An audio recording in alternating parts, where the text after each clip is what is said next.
everyone. I'd like to spend a little bit of time sharing with you my journey to the boardroom. It is a bit different from our typical member because the first boardroom I entered was by virtue of my day job.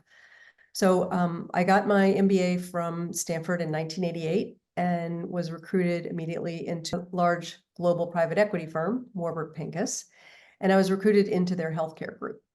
So as I began to learn the different segments of healthcare and principles of investing, about a year into my career there, I was given the opportunity to lead a very small startup investment.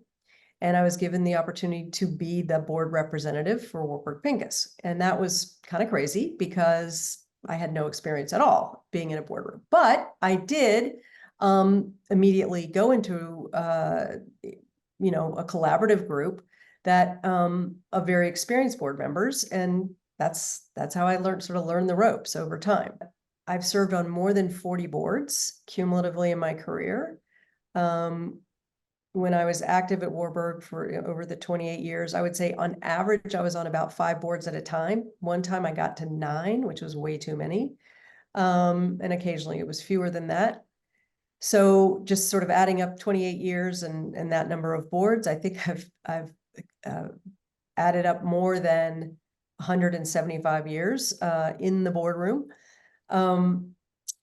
Typically, I was functioning as the lead director because as the largest firm in a syndicate, if not the only firm leading an investment into a company, be it a startup or an emerging growth company, or could be a buyout or a turnaround. We were the lead investor and I was representing the lead investor. So essentially it gave me the position, even if I didn't have the title of chair, I was playing kind of a key role in terms of both nom-gov, compensation, and certainly the audit committee. Post-career, I retired almost 10 years ago. I have stayed in the boardroom, the corporate boardroom. I remained on one of the portfolio company boards that I'd led the investment of, and I've been recruited subsequently to 3 different boards for my cumulative expertise in the sector. All of them are in the medical technology space.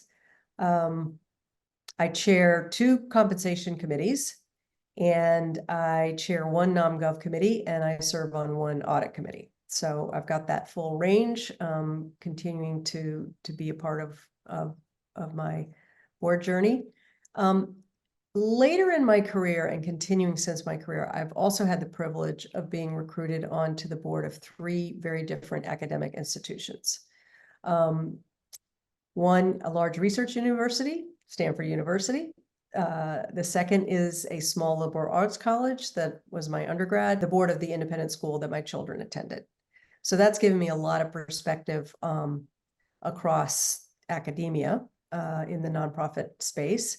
And I've also had the privilege of being very intimately involved with a nonprofit that is focused on serving the needs of Ukraine during the war that they are now suffering through with Russia.